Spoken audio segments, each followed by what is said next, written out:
Hello friend, આપનું સ્વાગત છે અંશુ કુકિંગમાં। આજે આપણે આખા અડદનું શાક બનાવવાનું છે। તો આપણે અડદ લીધા છે 100 ગ્રામ જેટલા,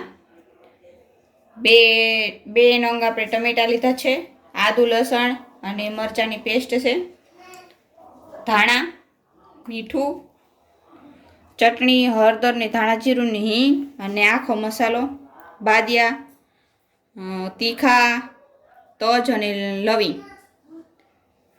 તો આપણે હવે અડદને આપણે બાફી લેશું। અડદને આપણે 8 થી 10 સીટી કરી લેશું। અડદ આપણા બફાઈ ગયા છે। આપણે આ રીતે બફવા દેવાના, સારી રીતે એકદમ આ રીતે।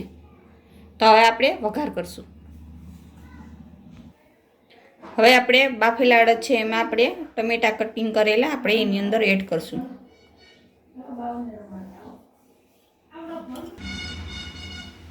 બે ચમચી આપણે ચટણી ઉમેરશું,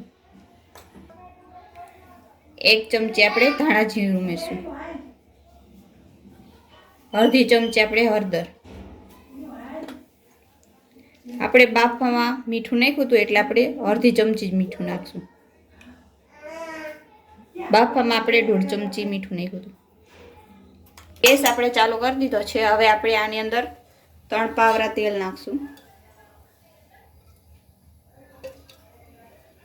તેલ આપણે ગરમ થઈ ગયું છે। તો હવે આપણે ગરમ મસાલો ઉમેરશું, તીખા, લવિંગ, બાદિયા અને તજ પણ 4 થી 5 કરી આપણે લસણની નાખશું। 1 ચમચી આપણે હિંગ નાખશું। હવે આદુ લસણ અને મરચાંની પેસ્ટ નાખશું, સારી રીતે મિક્સ કરી દઈશું। હવે આપણે વઘાર કરશું।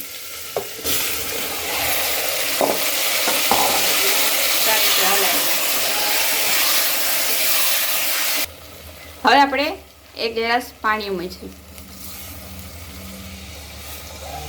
હવે આપણે ધાણા ઉમેરશું।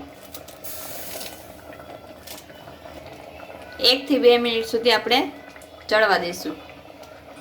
શાક બનીને તૈયાર છે, આખા અડદનું શાક। તો તમે આવી રીતે ઘરે બનાવી શકો। આવી જ અવનવી રેસીપી માટે અમારી ચેનલ અંશુ કુકિંગને લાઈક કરજો, શેર કરજો, સબસ્ક્રાઈબ કરજો। ધન્યવાદ।